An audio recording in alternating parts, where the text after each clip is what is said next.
Simone, tudo bem? Tudo bom, Suliane? Tudo bem? Prazer estar aqui.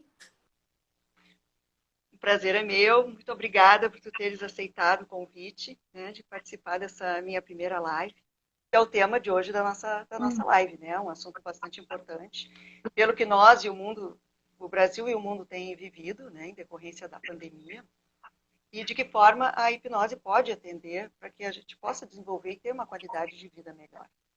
Uhum. Então, essa é a nossa proposta de hoje, né? O programa Reviver Após o Luto, ele surgiu em plena questão da pandemia, né? Quando eu pensei, meu Deus, de que forma a gente pode se auxiliar e auxiliar as outras pessoas, né? Até depois quando a gente contar um pouco da nossa história. Isso foi extremamente importante porque no início eu imaginei um determinado foco. E com Uhum. o trabalho vendo a desenvolver desse programa, ele é muito mais abrangente daquilo que eu imaginava, né? Então, as outras formas de lutos, o que nós vamos abordar, inclusive, hoje. Sim. Mas não somente atender o programa com o Reviver Após o Luto, as pessoas que sentiram a questão da morte através da pandemia, né? Não somente, não que seja menos importante, mas nós estamos num processo, né, de muitas mudanças, vivendo essa pandemia em questão de mundo, é a pior que a humanidade tem passado, né? Nós temos os piores registros, né? Então, acho que a gente ainda não tem a total noção da gravidade das coisas que estão acontecendo, né? E isso tem se refletido na nossa saúde mental, na nossa saúde emocional, né? Então, essa é a proposta, né? Nós conseguirmos reviver após o luto. E você passou por isso, né? Quando a gente estava conversando um pouquinho sobre isso É, há pouco isso, tempo, né? passei. Há pouco tempo eu passei, eu perdi o meu pai, né, em relação à questão do falecimento, então foi a primeira vez que eu tive que enfrentar uma dor nesse sentido e também dar o suporte para minha família, porque a família é muito pequena e quando deu por isso foram muitas mudanças. Eu acabei vindo para Porto Alegre novamente, né? Eu sou gaúcha, mas eu não morava aqui há muitos anos. Então, eu tive que dar o suporte para minha família, a minha mãe, que já é uma pessoa de idade, que eu acredito que está nos assistindo hoje, né, mãe? E então foi muito complicado. Eu tenho um filho pequeno, então tu ter que desenvolver uma estrutura emocional numa situação tão grave e ainda enfrentar um luto em decorrência da morte do teu pai é uma coisa muito triste. E também num processo pandêmico, né? Sim. Porque se fosse dentro de um processo dito, né, normal, teria tido velório, a gente teria vivido uma outra situação. Eu E acho que esse apesar rito, dele não, né? Esse rito de hum, passagem que é esse rito de necessário, passagem, ele faz isso. muita falta. Apesar dele mas apesar dele não ter falecido pela Covid, tá? Foi outra, mas como nós estávamos fechados, não teve esse rito de passagem. Então foi bastante difícil. Agora conta tu um pouquinho da tua história para nós. Bom, se eu fosse contar minha história, uma live seria pouco, mas falando do luto, Não dá. eu passei também, entendo um pouquinho, acho que cada luta é muito diferente, mas eu passei com a perda do meu irmão, né? Vai fazer 9 anos já que ele faleceu no acidente de moto. E para mim, o luto foi um pouquinho diferente, porque nós conhecemos, né, as fases do luto. Primeiro vem a negação, o isolamento, depois a raiva, né? Que você quer encontrar um culpado, depois você A tenta culpa. barganhar como que você vai lidar com isso, né? Tentando encontrar formas de sair dessa situação. E aí cai para depressão, em que parece que o mundo desaba à sua volta quando você se dá conta, né, de tudo até que você consiga aceitar. E para mim esse luto ele pulou algumas fases, mas esse início, essa negação, ela durou muito tempo. Então foi quase 2 anos eu lutando contra aceitar o luto. Eu fingia que meu irmão estava em outro lugar, não estava aqui. E quando veio a realidade, né, que eu percebi Uhum. que eu precisava enfrentar isso de frente, eu já fui direto para a depressão. E aí a depressão veio de uma forma que atingiu não só a mim, mas como as pessoas que estavam à minha volta. E é muito difícil, né? Você conseguir entender que precisa de ajuda, que precisa falar sobre o assunto. E foi a hipnose que me salvou de tudo isso. Então, foi o meu início na hipnose foi na recuperação da depressão pós-luto do meu irmão, que foi muitos anos, né, de busca dessa aceitação.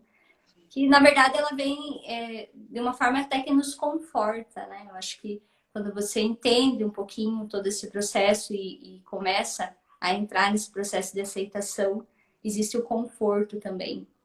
Então, não é tão simples, cada processo é muito único, né?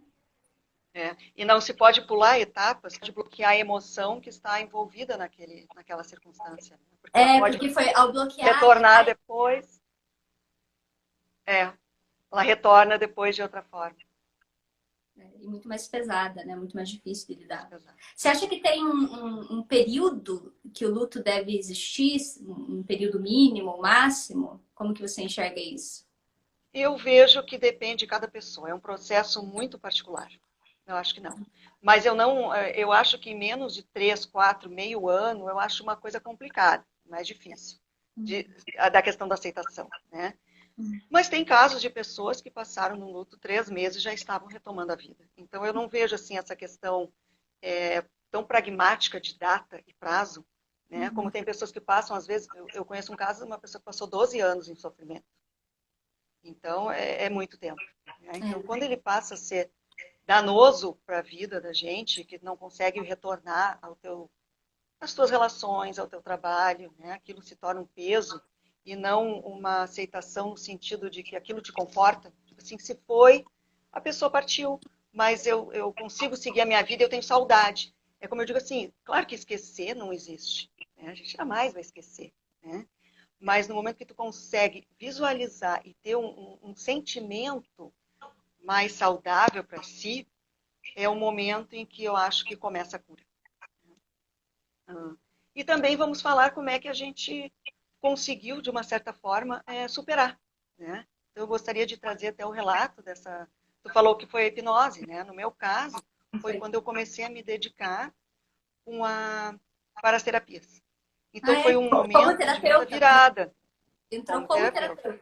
Né? Entrei como terapeuta. Então, eu passei muitos anos, eu tive uma transição de carreira, numa situação uma situação grave, assim, de desemprego durante muitos anos.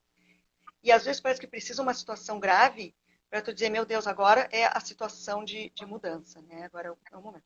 Que foi quando eu comecei a estudar, comecei a atender, mudou, e aí a vida começou a desabrochar. Quando você começou a ajudar outras pessoas, você também foi ajudada. A gente se ajuda, com certeza. Né? Se ajudar o outro é um reflexo, é como um espelho, né? É como sentar na frente.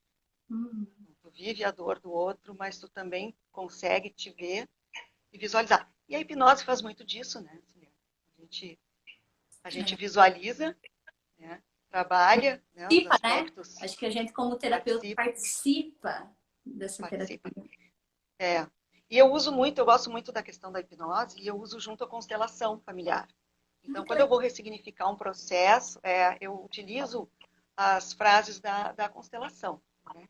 Então, a pessoa não fica só naquela situação da hipnose, ela ressignifica realmente, porque a gente está trabalhando com o subconsciente. Né? Então, foi muito interessante, assim, muito interessante.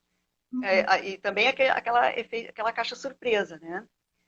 Que de repente tu vai trabalhar uma insegurança e a pessoa entra num processo mais profundo, né, de regressão à idade. Eu acho que não tem script, a hipnose você acha que vai acontecer uma coisa, até porque a gente não entra achando nada, né? Eu acho que é um processo muito bonito. Exatamente. O protagonista é a pessoa que está ali.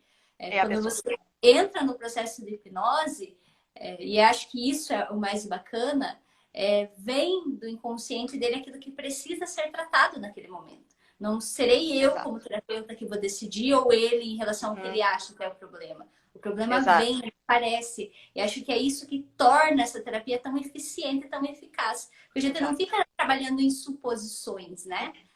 O que precisa ser É. tratado vai aparecer. Vai aparecer. Vai aparecer. É, exatamente. E não pode, e a pessoa não. É uma caixa surpresa. É bem muito interessante. A Uhum. gente aprofunda e consegue trazer à tona. Até muitas situações que a gente acha que vai tratar A e acaba sendo B, né? Em outros casos. Então é muito legal. E eu acredito muito que esse processo de luto, né, para algumas pessoas é mais difícil, de acordo com a constituição dela mesmo, porque tem pessoas que passam por esse processo com muita mais velocidade, com mais tranquilidade, sofre, Uhum. claro, né? Não, a gente não tem como medir, Sim, quantificar esse sofrimento, mas tem pessoas que passam de uma forma muito mais fácil do que outras. E eu acredito que esse processo ele já é anterior ao luto. É como você reage a uma situação, como você uhum. encara uma situação, diz mais sobre como você é e como você encara todos os problemas da tua vida. Então, às vezes, a busca da terapia é para tratar o luto, o sofrimento decorrente do luto. Mas aí você trata muito mais, né? Muito Porque mais.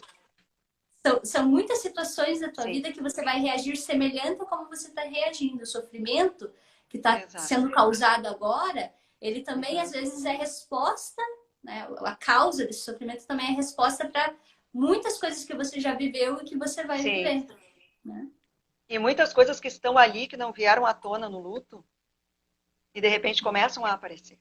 Né? Outros aspectos da forma como a gente é, da forma como a gente é criado, da forma como tu vê a vida, né? Coisas mais profundas, que o luto muitas vezes é a pontinha, é aquilo que aconteceu. Mas traz à tona uma série de situações e de emoções que estão guardadas dentro de si e que elas começam a aparecer a partir de uma situação muitas vezes grave, né?